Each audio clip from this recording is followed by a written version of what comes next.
ईश्वर ध्यान परता ब्रह्मविद्भी सहस्थिती, याचा विचार आपण काय केला. आज आणखीन काही लक्षणे भगवान शंकराचार्य सांगतात.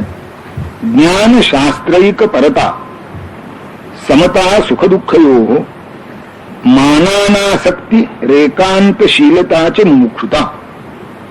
ज्ञान शास्त्रैक परता, ज्ञानाचे जे शास्त्र अनेक सहस्रकांच्या अनुभवांनी साक्षात्कारी महात्म्यांनी एकत्र केलेलं आहे, त्याच्याविषयी ज्याची निष्ठा दृढ आहे, श्रद्धा पूर्ण आहे, त्या शब्द प्रामाण्यावर ज्याची असीम धारणा आहे, त्याला म्हणायचं ज्ञानशास्त्रैक परता. की ज्ञानाची जी शास्त्र आहेत, मी त्या शंकराचार्यांच्या आधीचा थोडा काळ घेतला, उपनिषद, ब्रह्मसूत्र आणि गीता, भाष्य शंकराचार्यांचे आहेत त्याच्यावर, पण ग्रंथ त्यांच्या आधीचे आहेत. आणि सगळे ज्ञानशास्त्र आहेत की ज्याच्यामध्ये माणसाच्या उन्नती विकासाला आवश्यक असेल ते सगळे शास्त्र याच्यामध्ये उपलब्ध आहे. धर्मामध्ये काय होतं, असं वाग आणि असं वागू नको एवढाच विचार असतो. शास्त्रामध्ये त्याच्या पाठीमागे असलेले जे अधिष्ठान आहे त्या अधिष्ठानाचाही विचार केला जातो. विधिनिषेधाच्या मागे जे अधिष्ठान असतं त्याला शास्त्र असं म्हणतो आपण. ते शास्त्र सत्यावर अधिष्ठित असतं आणि हे जे सत्य आहे याचा साक्षात्कार जो माणसाला होतो किंवा अनुभव जो माणसाला येतो किंवा ज्ञान जे माणसाला होतं ते त्या सत्याचा साक्षात्कार ज्याला झाला आहे त्याच्या शब्दावरून येतं.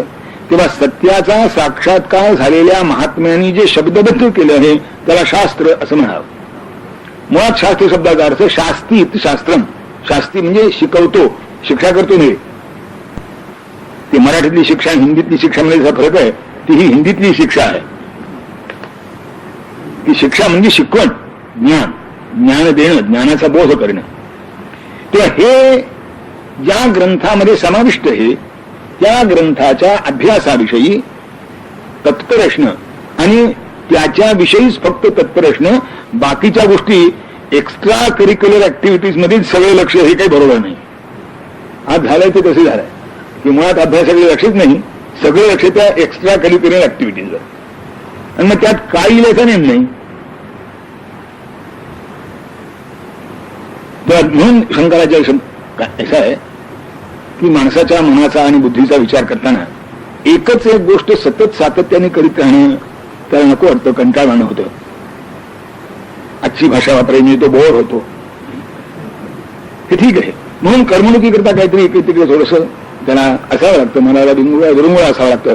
त्यातही त्यातले जे बुद्धिमान लोक आहेत ते फक्त विषय बदलला की चालतो असं म्हणतात. म्हणजे गणिताचा अभ्यास करून करून वेळ गेला आणि आता गणित थोडं नको वाटायला लागलं की मग साहित्याचा अभ्यास करायचा. साहित्याचा अभ्यास करून करून थोडं नको वाटायला लागलं की मग शास्त्राचा अभ्यास करायचा, म्हणजे सायन्सचा, विज्ञानाचा अभ्यास करायचा. पण हे बुद्धिमंतांचं लक्षण झालं. सामान्यचं कसं आहे, 5 मिनिटं अभ्यास करायचा, अर्धा तास टीव्ही पाहायचा, असं आहे. म्हणजे त्यांच्या मनाचं कर्म. म्हणून शंकराचार्य मुद्दाम शब्द वापरतात की असा शास्त्राभ्यास चालायचा नाही, शास्त्रैक परत, की त्या शास्त्राच्या अभ्यासाविषयी तुम्ही तन्मय झालं पाहिजे. तोच एक तुमच्या चिंतनाचा, मननाचा, स्वाध्यायाचा एकमात्र विषय असला पाहिजे. कधीतरी गोष्टीचं तुम्हाला आकर्षण असता कामा नये. असं झालं म्हणजे शास्त्राचं खरं स्वरूप कळतं. नाही तर मग तसं उथळ उथळ उथळ होतं.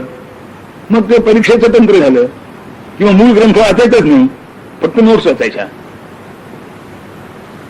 त्या नोट्सही सगळ्या वाचायच्या नाहीत. त्यातली कोणी प्रश्नोत्तर काढून दिली असली त्या नोट्सवरनं ते तेवढीच वाचायची. आता शिकवणारा सुद्धा त्याच्या वाचून दुसरं शिकवित नाही तरी अभ्यास करावा कशाला वाटतो. मला असं अनुभवाने माहितीये की ते गाईड बाजारात आल्याशिवाय अध्यापक शिकवायला आरंभच करीत नाही.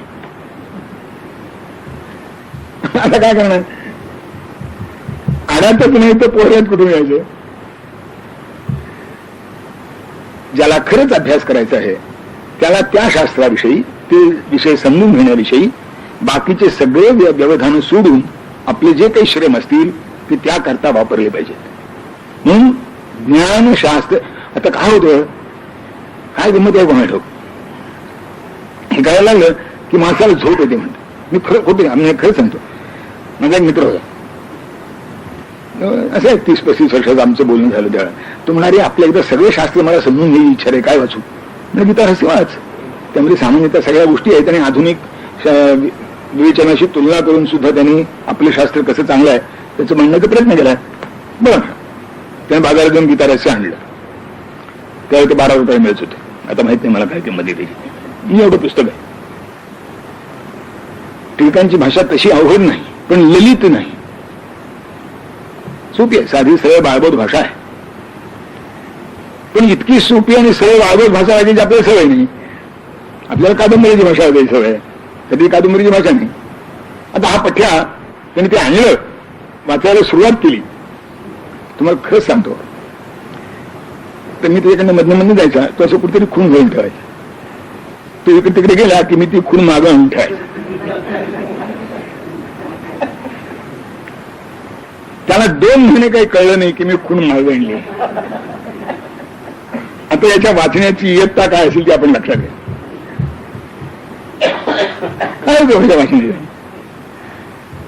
ज्ञान म्हणून शंकराचार्य म्हणतात की ज्ञानशास्त्रैक परता यामध्ये जसा वाचन येतं तसं त्या वाचनावरचं चिंतन मनन निधिध्यासनही येतं. तो विषय पक्का होतो. आपल्याला खरंच सांगतो, एक पुस्तक जर मनुष्य वाचत असेल तर त्याला खून घालायची प्रसंग आला की याचं लक्षण आहे असं समजावं. हा पुष्कळ वाचत असला तर खून घालावी लागते, हे बरोबर. पण एकच जर वाचत असेल तर खून घालायची काय नाही. आपण कुठं आलो ते समजलं पाहिजे. तिथून पुन्हा पुढचं सुरू, याच्या लक्षातच येत नाही. आणि ते किती येत नाही, 22 पाने मागे गेले तरी लक्षात येत नाही. आपण ज्ञानशास्त्रैक पर कसे नसतो ते मी आपल्याला सांगतो की शास्त्राचा जेव्हा अभ्यास करतात तेव्हा ते ज्ञानशास्त्राचा अभ्यास असला पाहिजे. आज ही भानगड झाली आहे. ललित वाङ्मयाचा अभ्यास हेच विद्वत्तेचं क्षेत्र बनलं आहे. तुम्ही जर मराठीतले PhD मोजलेत, मराठी निबंध ज्यांचे आहेत त्याचे PhD मोजलेत तर 3/4 PhD हे ललित वाङ्मयावरची PhD असतात. आधुनिक नाटककार, आधुनिक कवी, आधुनिक कादंबरीकार हे त्यांच्या अभ्यासाचे विषय असतात. आता कर्माला काय करावं?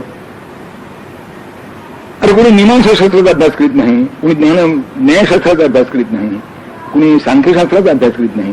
आपल्याकडची न्याय, सांख्य, मीमांसा ही जी शास्त्र आहेत, व्याकरणाचा अभ्यास थोडा बहुत होतो संस्कृतमध्ये, पण मराठी व्याकरणाचा अभ्यास फार कमी होतो. आणि तो जो असतो तो इतका आधुनिक असतो की त्याचं म्हणजे त्या व्याकरणाप्रमाणे टिळकांचं वाङ्मय वाचलं कठीण, असं दलितांचं वाङ्मय वाचता येईल. पण उद्या जर तुम्ही असं ठरवलं की आम्हाला खाडीलकरांचं वाङ्मय वाचायचंय, केळकरांचं वाङ्मय वाचायचंय, टिळकांचं वाङ्मय वाचायचंय, शिम परांजपेंचं वाङ्मय वाचायचंय, तर त्या व्याकरणाच्या बळावर ते वाचणं कठीण जाईल. अशी व्याकरणाची आज स्थिती आहे.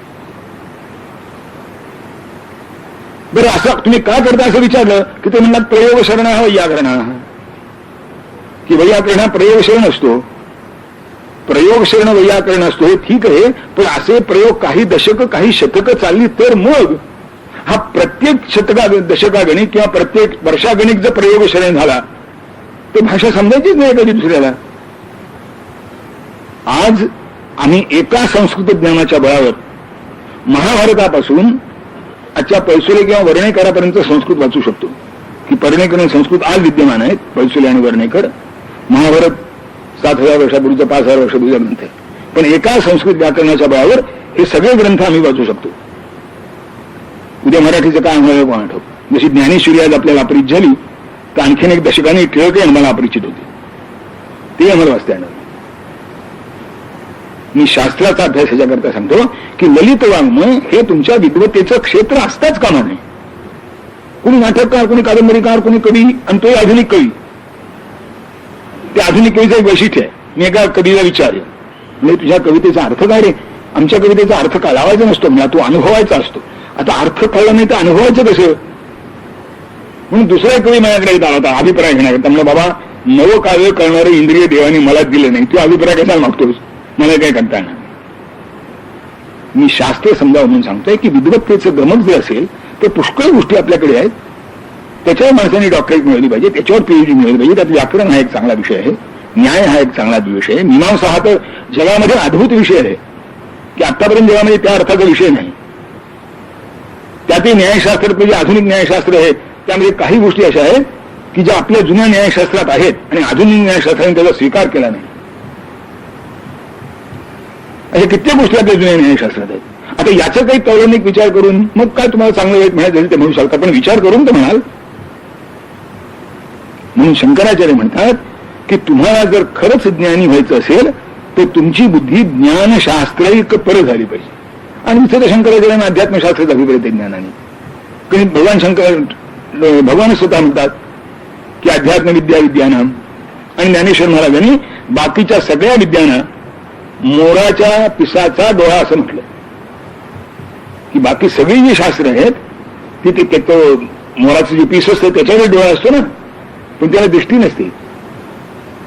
तसं अध्यात्मशास्त्र हे खरे डोळे आहेत, आणि बाकीची सगळी शास्त्र दिसायला चांगली असतात, चकचकीत असतात, नाना रंगाचा ती रंगसंगती मोठी विलक्षण असते, थोडी चमकही असते, त्यात शोभा येते, पण ते मोराच्या पिसावरचे डोळे आहेत म्हणतात. आता इतरांना थोडा राग येईल, पण ज्ञानेश्वर महाराज म्हणतात त्यामुळे मोर्चा न्यायचा असेल तर त्यांच्यावर न्यायला पाहिजे. त्यांनी म्हटलं की बाकीची शास्त्र मोराच्या पिसावरची शास्त्र म्हटलं त्याला, पण ते मोराच्या पिसावरचे डोळे आहेत म्हणतात. आज त्या मोराच्या पिसावरच्या डोळ्याचेच कौतुक आहे. खरोखरीच जो प्रामाणिक विज्ञान आपल्या माहिती आहे, चंद्रशेखर रमण हे विज्ञानातले पंडित होते, त्यांना नोबेल पारितोषिक मिळालं होतं. त्यांनी जी आई अंतराळाने उडायला लागली तेव्हा लिहून ठेवलंय किंवा म्हटलं की अरे हा कशा करता खर्च करता, यातून तुमच्या हाती काही लागायचं नाहीये. हा इतका खर्च वाचून पृथ्वीवरचे अनेक प्रश्न सुटतील, आफ्रिकन देशातले विकसित राष्ट्रातले अनेक प्रश्न सुटतील. एकेका अंतराळयानामागे जो खर्च होतो तेवढ्यामध्ये आफ्रिकेतल्या आणि दक्षिण अमेरिकेतल्या एकेका राष्ट्राचे प्रश्न सुटतील, इतका खर्च त्याच्यावर होतो. कशाला का खर्च करता म्हणाल्या, कारण तुमच्या हाती यातून काही लागायचं नाही असं त्यांनी म्हटलं. तुम्ही जितकी या गोष्टी जाल तितके मागेच पडाल. मी आपल्याला परवा सांगितलं होतं की आपल्या जवळचं नक्षत्र तारा जो आहे तो आपल्यापासून 4.5 प्रकाश वर्षाच्या अंतरावर आहे. 4.5 वर्ष प्रकाश ही प्रकाशाचा वेग एका सेकंदाला 3 लाख किलोमीटर आहे. आता जवळच्या ताऱ्यावर जायला 4.5 वर्ष गणित करायचं, आणि आज तुम्हाला त्या रॅकेटला जो वेग प्राप्त झालाय तो जास्तीत जास्त 35 ते 40 किलोमीटर एका तासाला आहे. कदाचित आता आणखीन थोडा वाढला असेल. एका तासाला अगदी आपण 50 धरू, 100 धरू, एका तासाला 100 किलोमीटर जाणारं रॅकेट एका सेकंदाला 3 लाख किलोमीटर या वेगाने 4.5 वर्षाच्या अंतरावर असणाऱ्या ताऱ्यावर केव्हा जाणार. आणि हा जवळचा तारा आहे. अनेक तारे आकाशात असे आहेत, आपल्याच आकाशगंगेत त्याच्या पलीकडच्या आकाशगंगेचा सोडून देऊ की त्यांचा पृथ्वी येण्याचा काळ जवळजवळ 1 लाख वर्षाच्या आसपास येतो. 1 लाख प्रकाश वर्ष. आता तुमच्या अंतराळानं केव्हा पोहोचायची तिथे, कोणत्या वेगाने पोहोचायची, आणि तिथे पोहोचेपर्यंत तो तारा जागेवर नसण्याची शक्यता आहे, कारण तो 1 लाख वर्षापूर्वीचा तारा आहे. तुम्ही तिथे जाऊपर्यंत त्याचं काय झालं ते गोळा ठेवू, आणि इतकं करून हाती काय लागणार आहे. हा चंद्रशेखर रमणांच्या शास्त्राचा भाव सांगतो आपल्याला. तेव्हा अध्यात्म विद्या विज्ञान, आणि इथे दुसरे काही करावं लागत नाही. सगळं आपलं आपल्या जवळ आहे. याची लॅबोरेटरी आपल्या जवळच आहे, याची प्रयोगशाळा आपल्या जवळच आहे. याचं ज्ञान ज्ञानेश्वरी गाथा दासबोध या सगळ्या पुस्तकात आहे. उपनिषद वाचता आली, त्यातून अर्थ समजता आला तर फारच चांगलं. आचार्यांची भाषा पण त्याची गरज नाही. ज्ञानेश्वरी गाथा दासबोध यातला तुम्हाला जो आवडतो तो ग्रंथ या दृष्टीने पुरेसा आहे, पण तत्परता झाली पाहिजे. त्याच्याविषयी तुम्ही एकनिष्ठ असलं पाहिजे. तुमचे सगळे श्रम ते समजून घेण्यात आणि त्याप्रमाणे आचरण करण्यात खर्च झाले पाहिजे. याला म्हणतात शास्त्रज्ञानैक परता. आणखी यासाठी काही गोष्टी कराव्या लागतात. समता सुख दुःख योग, की सुख आणि दुःख याविषयी तुमची समान बुद्धी असावी लागते. आता प्रश्न विचारणारे विचारतात, सुख आणि दुःख समान कसं होईल. सुख आणि दुःख समान नाही होणार. सुख सुखच असेल, दुःख दुःखच असेल. माझ्या नाकाला गुलाबाचं फुल लावलं तर मला त्याच्या सुगंधची, घाण लावली तर घाणाची येईल. माझ्या पाया इथे कोणी एखादं फुल फिरवलं त्यातही शिरीषाचं तर मला बरं वाटेल. काट्या टोचलं तर वेदना होती. पण शिरीषाचं फुल मिळाल्याबरोबर माझं बाकीचं सगळं लक्ष विकेंद्रित होऊन शीर्षाची फुलं पुन्हा कुठे मिळतील हो, बराच त्याचा स्पर्श बरा झाला होता. आणि जर क्वचित काटा टोचला, कुणी टाकला इथे, काय घरात स्वच्छता नाही, झाडूवाली आली ती कांतीनं काम केलं की नाही, तिच्या मागून झालं तासभर तो काटा इथे का पडला याच्या चर्चेत गेला. काटा गेला पाय, ठीक आहे, उचला, फेकून दिला. तोही बाहेर कुठे फेकून द्यायचा नाही, केराच्या टोपलीत टाकायचा. त्याला म्हणतो आम्ही समता सुख दुःख योग, ज्याचं वर्णन भगवंतांनी थोड्या निराळ्या शब्दात एका ठिकाणी केलं आहे की न प्रविश्येत प्रियम प्राप्य नोद्विजेत प्राप्य चा प्रियम. तुमच्या मनासारखं घडलं म्हणजे सुखकारक घडलं तर उचंबळून घेऊ नका, आणि मनाविरुद्ध घडलं तर खचून जाऊ नका. बस इतकी गोष्ट सांभाळली, नाहीतर दोन शब्द वापरायचं कारणच नाही. ते दोन्ही जर सारखेच असतील, ज्ञानाच्या दृष्टीने सुद्धा, अनुभवाच्या दृष्टीने सुद्धा, वेदनेच्या दृष्टीने सुद्धा, ते सुख आणि दुःख दोन शब्द वापरायचं कारण आहे. कारण काय नाही, सुख सुख तरी म्हणावं नाही तर दुःख दुःख तरी म्हणावं. या अर्थी दोन सुख शब्द वापरलेत आणि मग त्यातली समता सांगितली आहे. तर याचा अर्थ असा आहे की त्यांचे स्पर्श, त्यांच्या संवेदना जरी एकमेकापेक्षा वेगळ्या असल्या तरी एका विषयीची आसक्ती निर्माण होता कामा नये, दुसऱ्या विषयीचा द्वेष निर्माण होता कामा नये. जे जसं असेल ऍक्सेप्ट ॲज इट इज, जे जसं असेल तसं स्वीकारा. सुख सुख, दुःख दुःख. म्हणजे निळ्या शब्दांनी बोलायचं म्हणजे स्पोर्ट व्हा, बी ए स्पोर्ट. स्पोर्ट्समनशिपचा अर्थ घालतो की नाही,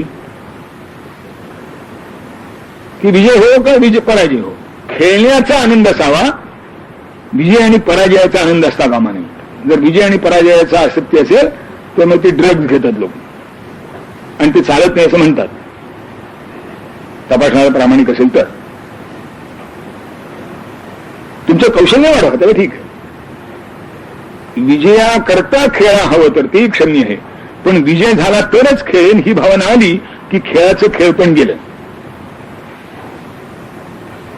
संसारात असे ना म्हणजे झालं समता सुख दुःख योगाचंच नाव सामान्य सांसारिक भाषेत समता सुख दुःख योग असं आहे. फार वरचं आपल्याला कुठं कळतं की जे आपल्याला गरज आहे, आज आहे एवढी गरज आहे की आत्ता परिस्थिती अशी आहे, खचून जाऊ नका. आत्ता परिस्थिती अशी आहे, मातून जाऊ नका. उतत नाही, मातत नाही, घेतला असा टाकत नाही, असं झालं पाहिजे. ते जे कहाण्यातून येतं ना ते त्या करता येतं की अनुकूल घडलं उतनं मातनं नाही, प्रतिकूल घडलं घेतला असा टाकून दिला, तसंही होतं नाही.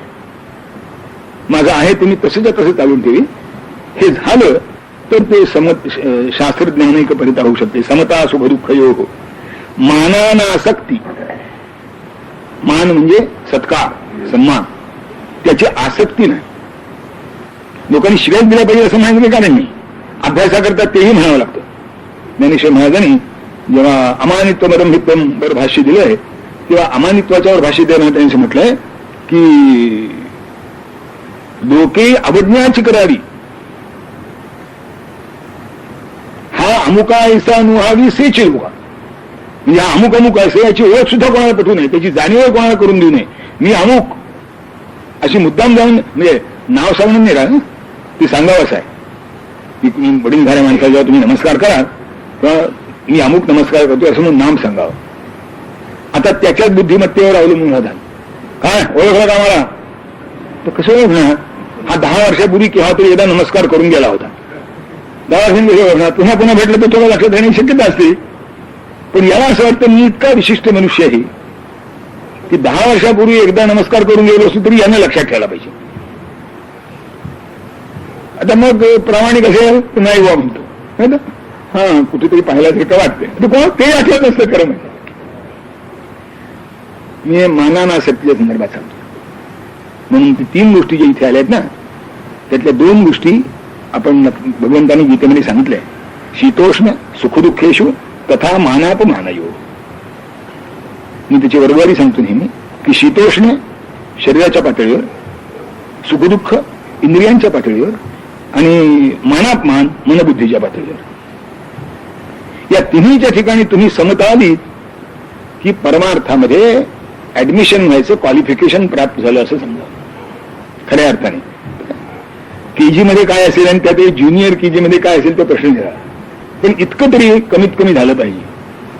म्हणून शंकराचार्य म्हणतात की मानानासक्ती, की माझा लोकांनी सन्मान करावा, माझा लोकांनी सत्कार करावा, माझ्या गुणाचा लोकांनी गौरव करावा, निदान मी जे करतो त्याला नावं तरी ठेवू नयेत, म्हणजे कमीत कमी झालं ना. लोक म्हणताना असं म्हणतात अरे गौरव राहिला बाजूला, पण आम्ही करतो याची जाणीव तरी ठेवाल की नाही. म्हणजे हे ठेवली की लगेच पुढची पायरी गौरवाची आहे असं समजा. मना श्रेष्ठ धारिष्ट जीवी धरावे, मना बोलणे नीच शोषित जावे, स्वये सर्वदा नम्रवाचे वदावे, मना सर्व लोकासरे निगवावे. समोर सांगतात की तुमचं ते पुढे की तुमचं जेव्हा अशी वृत्ती असली पाहिजे की तुम्हाला कुणी नीच बोलणं, नीच म्हणजे अगदी आता त्याच्या खाली जागा नाही, इतक्या खालच्या पातळीवर जाऊन सुद्धा कुणी तुमची अवहेलना केली तर सोसली पाहिजे. हे जेव्हा मानानासक्ती असेल, मानाविषयी अनासक्ती असेल त्याच वेळेला घडेल. लोकांनी माझा सन्मान करावा, माझ्या कृतीचं कौतुक कर.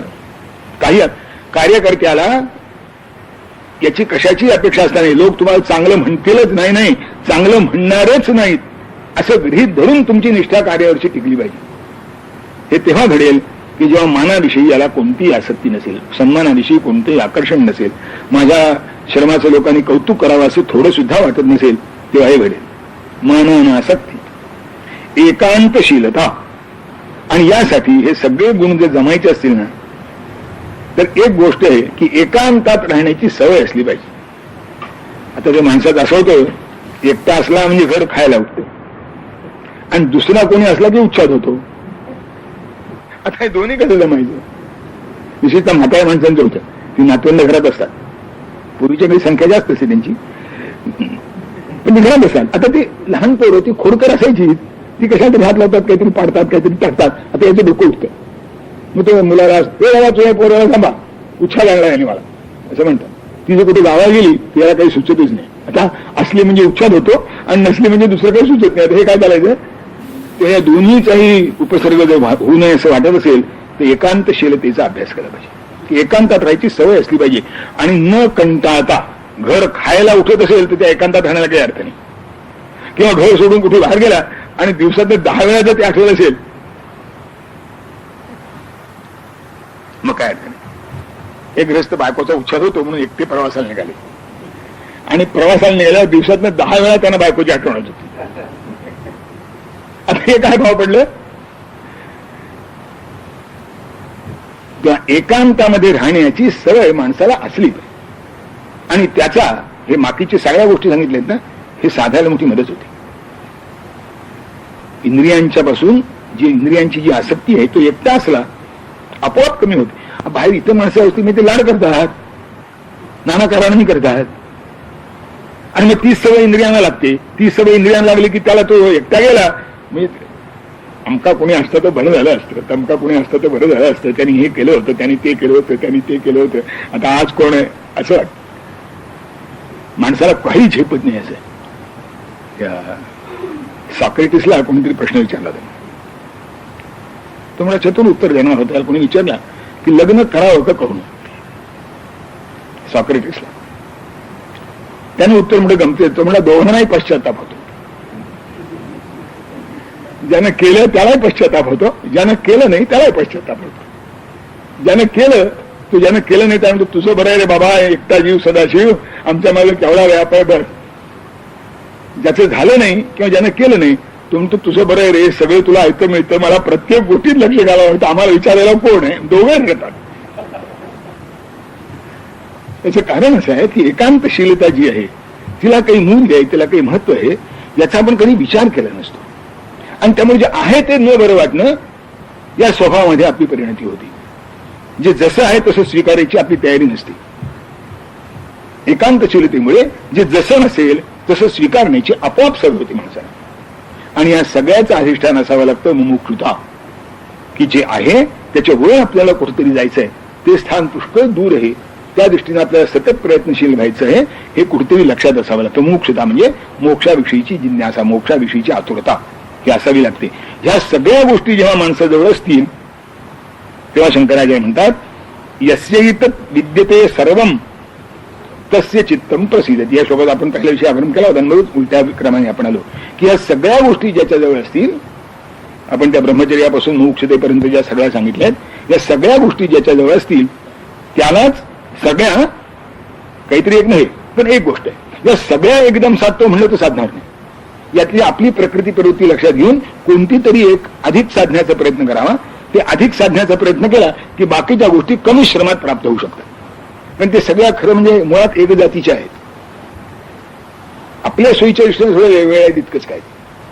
यात तुमची जी सोयीची असेल, कोणाला हे सोयीचं असेल, कोणाला ते सोयीचं असेल, कोणाला ते सोयीचं असेल, माणसाच्या प्रकृती प्रवृत्ती परिस्थितीप्रमाणे यातली सोय अधिक कमी होऊ शकेल. पण जी असेल ती लक्षात घेऊन त्या दृष्टीने मात्र प्रयत्नशील झालं पाहिजे.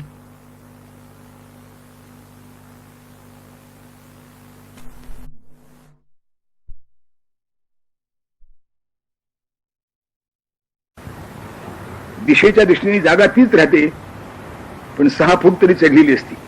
कारण 6 फूट म्हणतो डोक्याला लागत नाही म्हणून, नाही तर वरचं डोक्याला लागेल. ते 6 फूट तरी चढलेलं असतात. पण आपण 6 फूट चढले लक्षात येत नाही, आणि तिथेच पुन्हा पुन्हा येत असल्यामुळे आपली खरीच प्रगती झाली की नाही लक्षात येत नाही.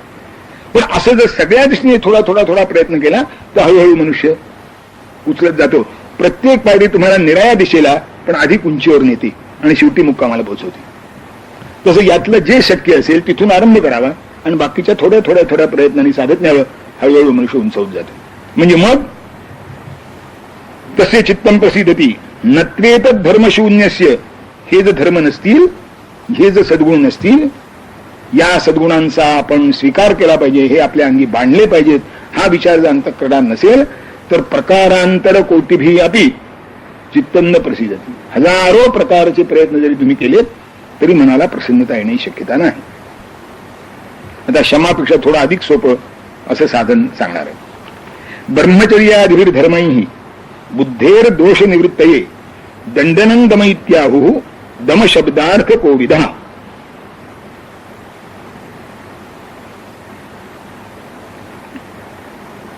की दम शब्दाचा अर्थ काय ते म्हणजे असं आहे, तो शम प्राप्त होण्यासाठी त्या दिशेने जो प्रयत्न करायचा आहे तो आरंभ कुठून?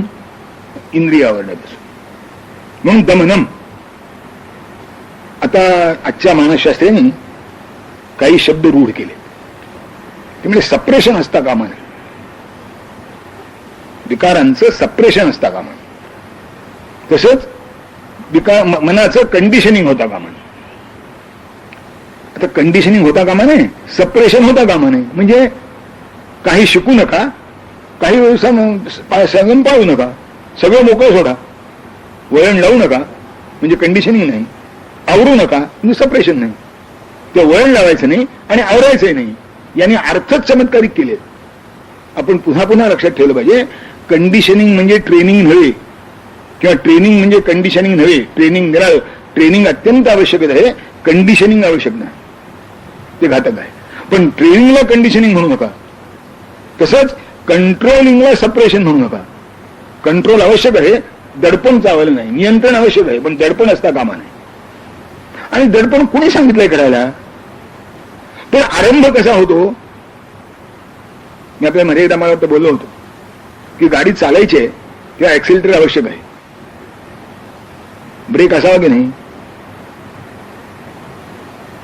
गिअर्स असावेत की नाही, स्टिअरिंग असावं की नाही. तुम्हाला स्टिअरिंगचं महत्व कळतं, ऍक्सिलेटरचं महत्व कळतं, ब्रेक आणि गिअरचं महत्व कळतं का? समाजात त्याची आवश्यकता आहे, मग गाडी चालवायची त्याची आवश्यकता आहे. मी नेहमी गमतीने सांगतो की तू ऍक्टिव्ह आहे, तुझं पैसे खाणारा नसला तर तो ब्रेक तपासतो, ऍक्सिलेटर तपासतच नाही. आता त्याचे जर कोणी तर्कवाद मांडला की गाडी ही चालण्याकरता असते की नाही, चालण्याकरता ब्रेक उपयोगी पडतो काय, तो वेगामध्ये अडथळा आणणारा आहे, गाडी थांबवणारा आहे, त्याची काय आवश्यकता, तुम्ही तोच काय म्हणून समजता, हे अगदीच बुरसटलेले विचार झाले. ऍक्सिलेटर बघा माझा कार्यक्षम आहे की नाही, म्हणून तुम्हाला माहिती आहे, तू इथपर्यंत आलास त्याच्यावरूनच कळलं ऍक्सिलेटर कार्यक्षम आहे. आता मला ब्रेक तपासला पाहिजे म्हणजे दुसरा सुरक्षित राहील आणि तूही सुरक्षित राहशील. गाडी ही चालण्याकरता असते खरं आहे, पण ती थांबवावी लागते मधून मधून. आता ब्रेक जर कार्यक्षम नसेल तर गाडी थांबायची कशी? गिअर जर कार्यक्षम नसतील तर चढावर चढणार कसे? अडचण आहे मोठी. तर त्या दोन्हींची आवश्यकता आहे, त्यालाच धर्म म्हणतात. म्हणजे दम हा त्यासारखा आहे की थोडं आवरायला शिका, थोडं आवरायला शिका. आपल्याला माहिती आहे कचकन ब्रेक दाबू नये, नाही तर थोडा फुटायचा प्रसंग आहे, तो ब्रेक सुद्धा जरा. मोटार गाडी चांगला चालवणारा कसा ओळखावा? ब्रेक दाबताना किंवा गिअर बदलताना धक्का बसला नाही आत बसणाराला म्हणजे गाडी चांगली चालवता येते असं सांगतात. मी एक एवढ्या करता सांगतो की ते सावकाश सावकाश पण नसलं तर चालेल कसं, असलं पाहिजे, त्याशिवाय चालायचं नाही. म्हणून शंकराचार्य म्हणतात की तत्तत् वृत्ती निरोधेन बाह्येंद्रिय विनिग्रह योगिनो दम इत्याहुर मनस शांती साधनम. शमाला प्रत्यक्ष मनाची शांती म्हटलं आणि दमाला शांतीचं साधन म्हटलं, प्रसादाचं साधन म्हटलं, क्षमाचं साधन म्हटलं. योगी हे काय करतात? पहिल्या प्रथम इंद्रिय आवरायला शिकतात ना. की मनात आलं तरी कळू नका, शक्यतो आवरा. ते तसं आवरल्याशिवाय एकदम सुटणार नाही. आवरायला शिकलं पाहिजे. आणि यासाठी भगवंतानी मनुष्याच्या हातून पाप का घडतं याचं उत्तर सांगत असताना कामक्रोध त्याच्यातून पाप घडवतात असं म्हटलं आहे. आणि हे कामक्रोध कसे असेल तर मन इंद्रिय मनबुद्धीच्या आश्रयाने राहतात, त्यामुळे त्यांना आवरणं मोठं कठीण जातं असंही भगवान सांगतात. ते महाशनो महापापमा आहेत ते सांगतात. त्या बुद्धीच्या पलीकडे जो आहे त्याचा विचार करून यांना आवरावं लागतं, तेच ते नष्ट होतील वगैरे सांगतात. पण हे सगळं फार पुढचं झालं. आज आरंभ कसा करू म्हणजे तस्मात तम इंद्रियाण्यादो नियम भरतर्षभ बापमान. इंद्रिय आवरायला शिका. खावं असं वाटलं तर खाऊ नका, करावं असं वाटलं काय करावं असं वाटलं आणि करणं यामध्ये थोडं अंतर आहे. ते लगेच घडत नाही. काहीतरी त्याच्यामध्ये शरीराची विशिष्ट प्रकाराने ती हालचाल व्हावी लागते. आपल्याला खरं सांगू का, आपण जे सगळे सभ्य म्हणून असतो ना ते जे जे मनात येतं ते करीत नाही म्हणून असतो.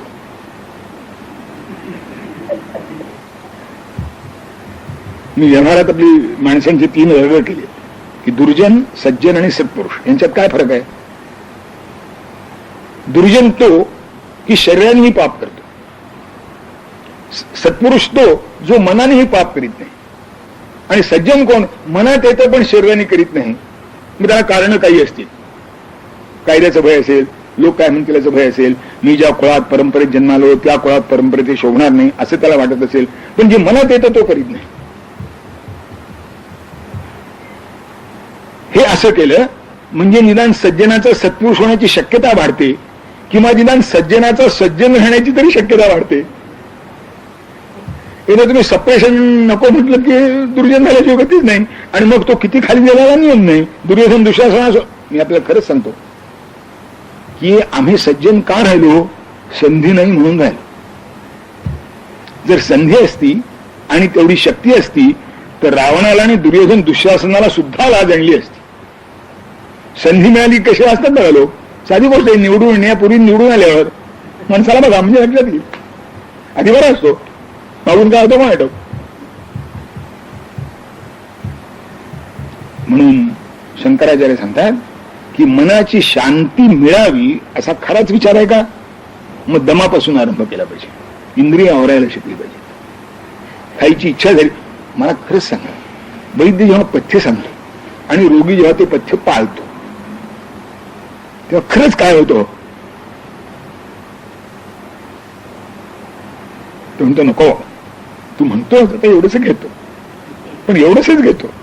पण ती एवढंच घेणं असं होतं की ते उरलं इतकं चांगलं असेल, एवढं जर चांगलं आहे तर बाटीवर पुढं आलंय, बाडगावर पुढं आलंय, खावं असं वाटतं म्हणाला. पण तो नको, तुझा सन्मान राखण्याकरता मी एवढं घेतलं असं म्हणायला मोकळा व्हायला लागतं. म्हणजे आता हे आवड नाही की नाही, आता यात कष्ट आहेत की नाही, मला आवडताना श्रम होतात की नाही. पण जर करणार नाही तर आरोग्य सुद्धा सांभाळलं जाणार नाही. बाकीच्या गोष्टी दूर राहिल्या. आरोग्य सांभाळण्याकरता सुद्धा जर हे करावं लागतं तर परमार्थ सांभाळण्याकरता हे करावंच लागेल. हे सांगायला काय आणखीन कोणी सांगा पाहिजे. म्हणून इंद्रिय विषयापासून आवरणं म्हणजे दम. तत्त वृत्ती निरोधेनं बाह्येंद्रिय विनिग्रह. खावंसं वाटणं खायचं नाही, पाहावंसं वाटलं पाहायचं नाही, हुंगावंसं वाटलं हुंगायचं नाही, स्पर्शावंसं वाटलं स्पर्शायचं नाही. हे जे बाह्य विषय आहेत त्यांच्याकडे हे करावंसं वाटणं ही जी वृत्ती आहे त्याला म्हणतात तत्त वृत्ती. तिचा निरोध म्हणजे तिला आवरणं. याला बाह्येंद्रिय विनिग्रह. निदान हात तरी मी उचलणार नाही. मला एखाद्याचा राग आला, मारलं की मुस्कडीत मारावी, मी म्हणतो नको, इथं हात असं काय ते आपलीच मांडी दाबून ठेवावी. थोडं काय काय त्या आपला हात त्या दिशेने जाणार नाही, आपले डोळे त्या दिशेने जाणार नाहीत. एवढी तरी काळजी घेतली पाहिजे. पाहावंसं वाटलं तरी पाहणार नाही, करावंसं वाटलं तरी करणार नाही, ऐकावंसं वाटलं तरी ऐकणार नाही. एवढं तरी केलं पाहिजे. तर योगिनो दम इत्याहू मनस शांती लक्षण. इंद्रिय आवरणं बाह्येंद्रिय विनिग्रह. म्हणजे हात हे बाह्येंद्रिय आहे, डोळा हे बाह्येंद्रिय आहे. हे आवरायला शिकणं म्हणजे त्याला दम साधला असं म्हण. आणि हे सहज झालं की दम साधला. इंद्रियेष्वेंद्रियार्थेषु प्रवृत्तेषु यदृच्छया अनुधावती तान्येव मनोवायु निवानलः. आता काय होतं त्याची मीमांसा शंकराचार्य आहे की डोळ्यांना पाहण्याची शक्ती आहे आणि जे पाहावं असा विषय पुढे आला आहे. आता तो पाहावा असं जे वाटतं, जे प्राप्तच नाही, सावरकरांनी आपल्या कवितेत म्हटलंय, प्राप्त जे न तयाचा की त्याग दुष्करसा नसे. जे नाहीच ते टाकणं काही फारसं कठीण नाही, पण आहे आणि स्वीकारित नाही हे जरा कठीण आहे का? मनाची प्रवृत्ती अशी आहे की दिसलं की खावसं, घेतलं की हुंगावसं. होतं का असं? आणि हे करताना त्याची इष्ट अनिष्ट या गोष्टीचा विचार करता का? योग्य अयोग्य याच्या गोष्टीचा विचार करता का? आवश्यक आणि अनावश्यक याचा विचार करता का? चैन आणि आवश्यकता, गरज यातला अंतर कळतं का? आता असं आहे की माणसाच्या गरजा दिवसेदिवस वाढत जात आहेत म्हणे. अरे चैन वाढते म्हणा ना, गरजा कशा वाढतील? जोपर्यंत अनॅटॉमी आणि फिजिओलॉजी बदलली नाही तोपर्यंत गरज वाढण्याची शक्यताच नाही. आता चैन वाढते असं म्हणा. एकेकाळी कपड्याचे 2-3 संच असल्यामुळे भागत होतं, आता आज कठीण आहे. मी अनेक आमच्या लोकांची कपाटं बघितली, ती अशी भरली असतात इथपासून इथं, आणि त्यात ती अडकवण्याची सोय असते, ती अशी अडकते. म्हणजे कपड्याची जाडी एवढी एवढी आणि कपाटाची रुंदी 3 फूट. त्या 3 फूट जाडीमध्ये ह्या टोकापासून त्या टोकापर्यंत भरले असते. आता ही गरज आहे का माणसाची? काय नाही, ही चैन आहे. असं सगळीकडे होतं की नाही? पुष्कळ वेळा तर खरोखरीच उपयोग नसतोच. आजचा शब्द सांगतो, प्लेजर ऑफ पसेशन. उपयोग नाही, फक्त माझ्याजवळ आहे याच समाधान, माझ्याजवळ आहे याचाच आनंद. हे माझ्याजवळ आहे, तुमच्याजवळ नाही, माझ्याजवळ आहे बस. आणि मग तो छंद कुठपर्यंत जाईल याचा नियम नाही. तो तिकीट गोळा करण्याचा एक छंद आहे म्हणे लोकांना. ते एवढं असतं. 15,000 पाऊंड किंमत त्याची. आता पाऊंडाचा आता आजच्या आर्थिक शास्त्रात काय नियम आहे मला माहित नाही, पण 15,000 पाऊंड झालं ना. आणि काय आनंद एवढाच, कोणाजवळ नाही ते माझ्याजवळ आहे. आणि उपयोग काय त्याचा? काय उपयोग नाही. पण असा काहीतरी छंद माणसाला असला पाहिजे, ते त्याच्या विकसित बुद्धिमत्तेचं आणि रसिकतेचं लक्षण आहे वगैरे त्याच परिस्थिती. आणि इतकं नाही, व्यसन सुद्धा माणसाला असावं लागतं म्हणतात. मी आता प्रवासात होतो आणि ते जी भेटली होती म्हणजे ते डब्यातले 4 जण, मी एकटा, ते बाकीचे 3, ते सगळ्यात दर्दी होते. त्यांनी मला काय विचारा, अहो अकेले गेलेलो मैं लेता नहीं, अहो बैठो नहीं मुझे आता नहीं, अरे कैसे हो तुम, मर्द को कुछ न कुछ होना ही चाहिए. हाँ, असा पुरुष काय माझा की ज्याला काही व्यसन नाही. आता काय म्हणा,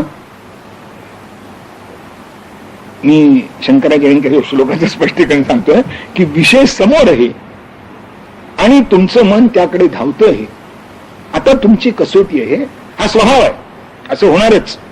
आता तुमची कसोटी आहे की हे न करणं ही महत्वाची गोष्ट, हे न पाहणं ही महत्वाची गोष्ट, आणि त्यावर माणसाचं मोठेपण अवलंबून आहे. आपल्याकडे ती लक्ष्मणाची कथा आहे, फार लक्षात ठेवण्यासारखी आहे. हिंदू समाजामध्ये स्त्रीला पडदा नाही, गोषा नाही. हिंदू समाजात नाही, कारण आवश्यकताच नाही त्याची. तिला हिंदू समाजामध्ये गोषा पाळायचा आहे, पडदा पाळायचा आहे, तो पुरुषाच्या दृष्टीने पाळायचा आहे, असा आदर्श आहे आमचा. त्या वनवासामध्ये असताना सीतामाईचं हरण जेव्हा रावणाने केलं तेव्हा आपल्या मागाची काहीतरी खूण लागावी म्हणून त्या माऊलीनं आपल्या अंगावरचे अलंकार उत्तरीयामध्ये बांधले आणि खाली वानर मंडळी बसली होती त्यांच्या समुदायात टाकली की माग लागला पाहिजे ना, नाही तर रामचंद्र ओळखणार कसं सापडलंय म्हणून. आता रामचंद्र जेव्हा शोकाकुल स्थितीत प्रवास करीत करीत दक्षिणेकडे आले, कारण ते जटायूनं थोडं सांगितलं होतं म्हणून दक्षिणेकडे येता येता ती वानर मंडळी भेटली. त्यांनी आपली कथा सांगितली. ते म्हणले, बाबा एका स्त्रीने अशी आकाश मार्गाने जाताना काही दागिने टाकले, ते तुमच्याच यांचे आहेत का बघा, म्हणून त्यांनी दागिन्याची पुरचुनी हुडकून झाली. आता यांचे डोळे त्या सीतेच्या स्मरणाने अशी शोकाकुल झाले होते, डबडबून आले होते, त्याला काही नीट दिसत नव्हतं दृष्टीमध्ये पाणी भरल्यामुळे. म्हणून ते लक्ष्मणाला म्हणाले, लक्ष्मणा दागिने ओळखीचे आहेत का बाहेर? तेव्हा लक्ष्मणाने दिलेलं उत्तर प्रत्येक पुरुषाने आपल्या हृदयावर कोरून ठेवावं असं आहे. लक्ष्मण म्हणतो, नाहं जानामि केयूरे नाहं जानामि कुंडले नूपुरे तभिजानामि नित्यम पादाभिवंदनात. मी केयूर म्हणजे भाऊभूषण, बाकी म्हणू आपण आजच्या भाषेत. कुंडल म्हणजे इयररिंग्स. नाहं जानामि केयूर, मला भाऊभूषण माहित नाहीत, मला कुंडल माहित नाहीत. मग एकच गोष्ट मला माहिती आहे नुपुरे तभी जाणामी, पैंजण जे आहेत तेवढे मी ओळखतो. सीता माऊलीला नमस्कार करताना मी रोज ते पाहिले. यानं वाकी पाहिले नाहीत, यानं कुंडलं पाहिले नाहीत, फक्त नुपुरं पाहिले. ते ओळखीचे मिळालं. संयम किंवा दम केवढ्या परमोत्कर्षाचा आहे हे लक्षात घ्या. बरं, पाहिलं असतं तर काय भेटलं असतं का? नाही. पण जे करायचं नाही तिकडे वृत्ती जायचीच नाही. जे घडू नये ते घडायचंच नाही. ज्ञानेश्वर महाराजांनी म्हटलं ना, पाहू नये ती दिठीची गाडी, बोलू नये ती वाचाची गाडी. जे बोलायचं नाही ते तोंडावाटी यायचंच नाही. इतकं मनावर नियंत्रण आहे की जे करू नये ते तोंडावाटी यायचंच नाही. पण हा शम झाला, त्याच्या आधी बघायची इच्छा झाली तरी बघू नको. दृष्टी खाली ठेव. अथवा पश्यस्व मोपरी, खाली पहा. आता मान मोडते माणसाची, असं करतात. काय उद्योग. आणि कुणीकडे पाहतो ते कळू नये म्हणून काळा चष्मा घालून हिंडणार ऊन नसताना सुद्धा. हे होणं स्वाभाविक आहे. ठीक आहे, आपण काही शुकाचार्य लागलो नाही. पण वृत्ती कशी असली पाहिजे? शंकराचार्य म्हणतात, इंद्रियेषु इंद्रियार्थेषु प्रवृत्तेषु यदृच्छया. बरं, कुणी मुद्दाम पाहावं म्हणून पाहत नाही. यदृच्छया युगायोग असा येतो की असं नको पाहायला, ते समोर येतं. आता समोर आल्यावर तुम्ही कसं वागताय महत्वाचं आहे. ते वागतं होतं ते असं यदृच्छया अनुधावती तान्येव मनोवायुमिवानला. ज्याप्रमाणे अग्नीच्या ज्वाला वायू जसा वाहत असेल तशा वळतात, त्याप्रमाणे याचं जे मन आहे, ती जे समोर जो विषय येतो त्याच्याकडे खेचलं जातं, त्याच्याकडे ओढलं जातं. मग आता काय करावं? इंद्रियेषु निरुद्धेषु त्यक्त्वा वेगम मनस्वयं सत्वभाम उपादत्ते प्रसादस्तेन जायते. असं जे मन अनुधावती आहे, इथे आवरायचं महत्व आहे. पाहावंसं वाटतं, ऐकावंसं वाटतं, करावंसं वाटतं, खावंसं वाटतं. आता आवरा. मला रसिकता समजते, प्रेमही समजतं, आपुलकीही समजते, जिव्हाळाही समजतो. पण हे सगळं समजत असताना सुद्धा जे प्रत्येक वेळा घडतं ते याच भूमिकेवरचं असतं, असा गैरसमज कोणी करू नये.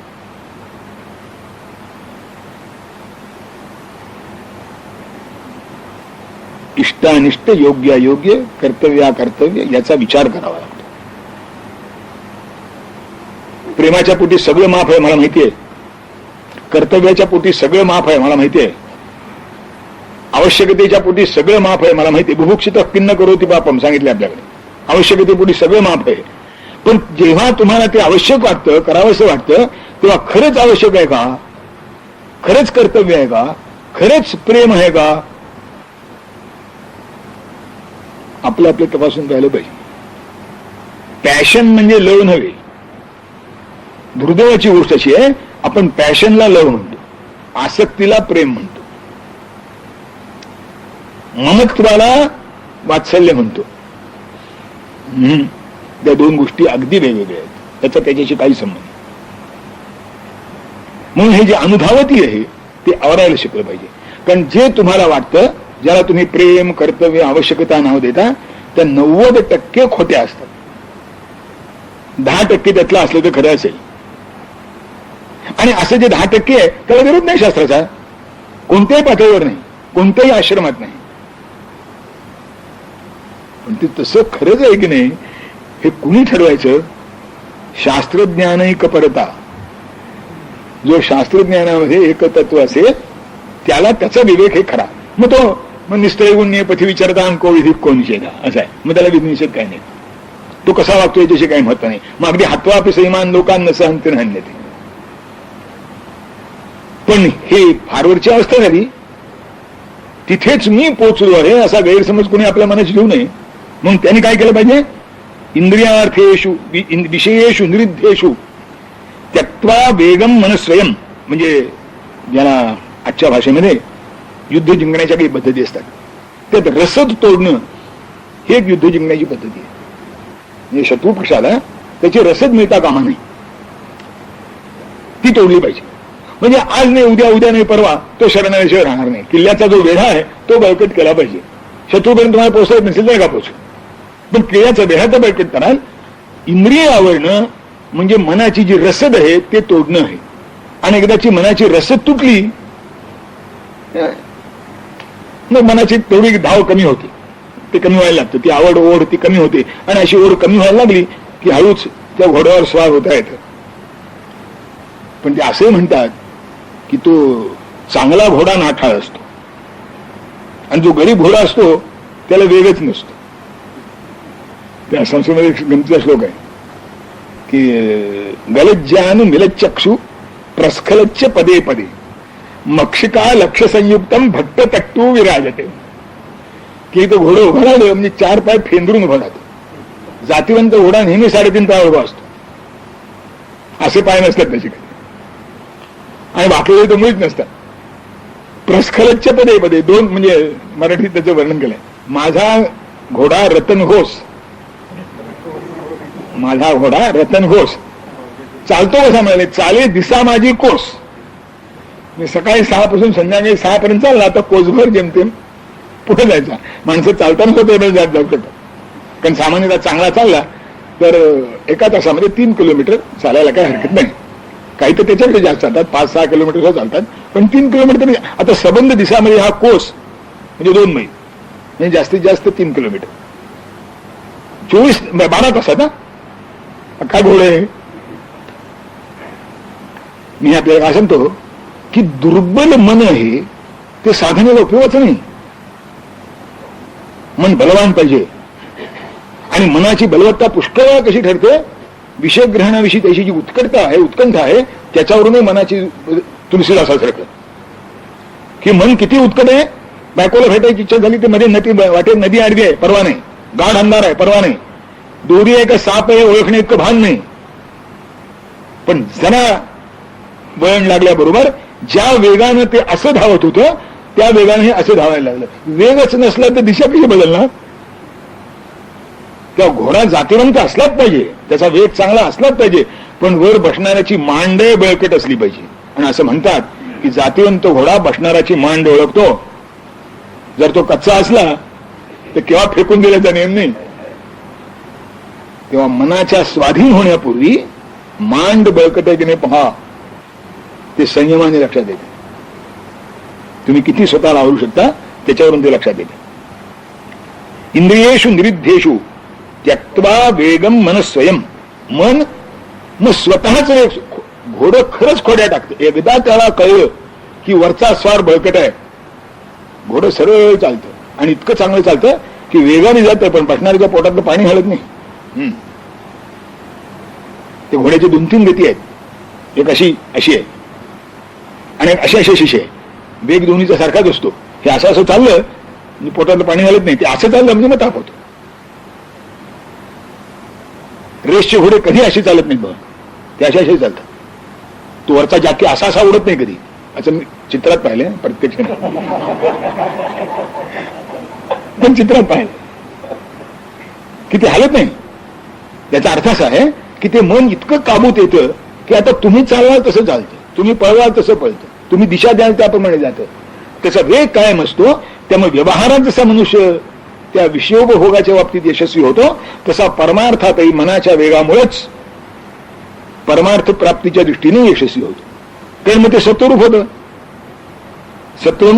सत्वभाव उपादत्ते प्रसादस्ते न जायते. मन आपले रजोगुण तमोगुण टाकून देतं, सत्वगुणाचा स्वीकार करतं.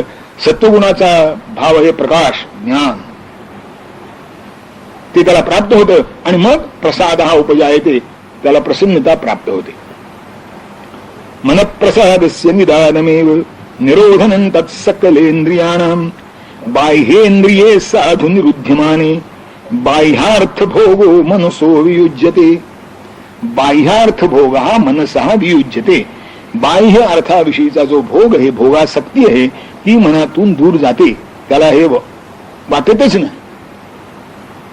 आणि असं वाटलं नाही झालं म्हणजे मग तो विषय तुमच्याजवळ असो नाही तर नसो. विषय काय आहे, समवयन घ्यायचं नाही हे कसं चालेल असं माणसं म्हणतात. म्हणजे मधुमेही माणसानं दरिद्रीच राहिलं पाहिजे का?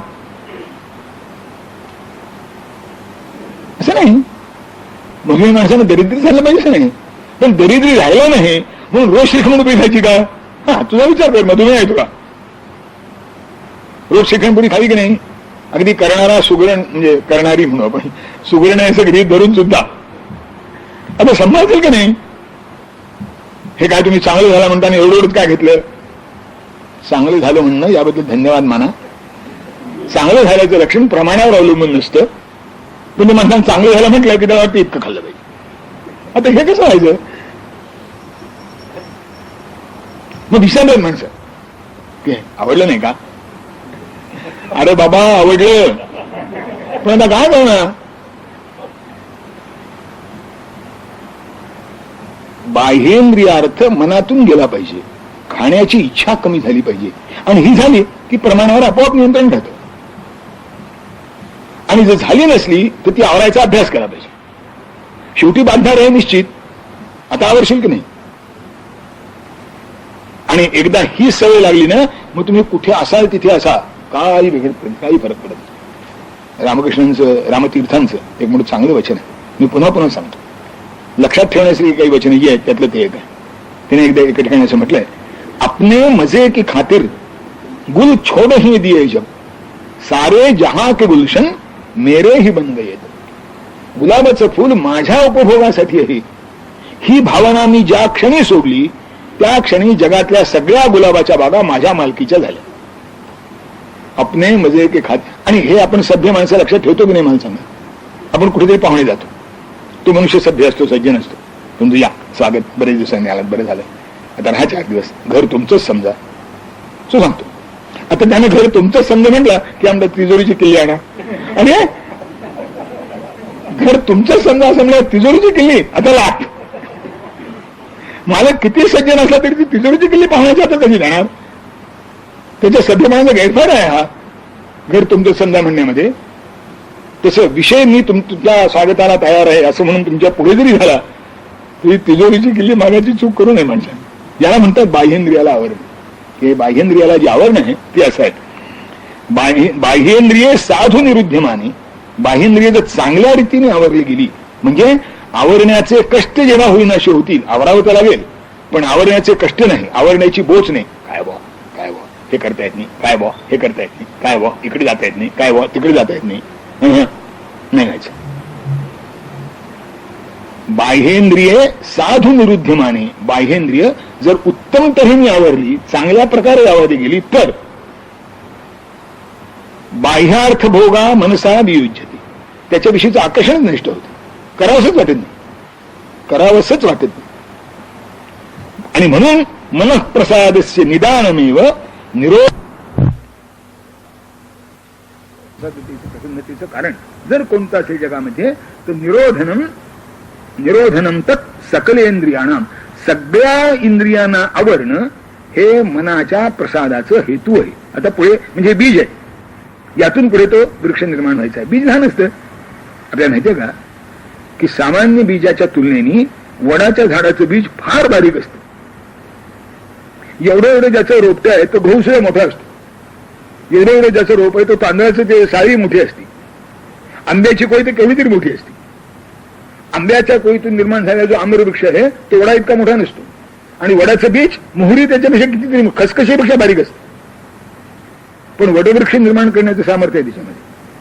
म्हणून लहान जरी असलं हे बीज आहे, त्यातून हे मनप्रसादाचा वटवृक्ष निर्माण होईल. पण ते बीज सांभाळून ठेवलं पाहिजे ना. 150 कोशाळलेले ते म्हणतात हे ब्रह्मचर्य अहिंसा हे जे सगळं आहे ना, ही तर फळं आहेत, ती पुढे प्राप्त व्हायची. आधीपासून ती कशी सांगता लोकांना? अरे जे पुढे प्राप्त व्हायचं असेल ती बीज रूपाने आधीपासून वापरत आणावं लागतं ना.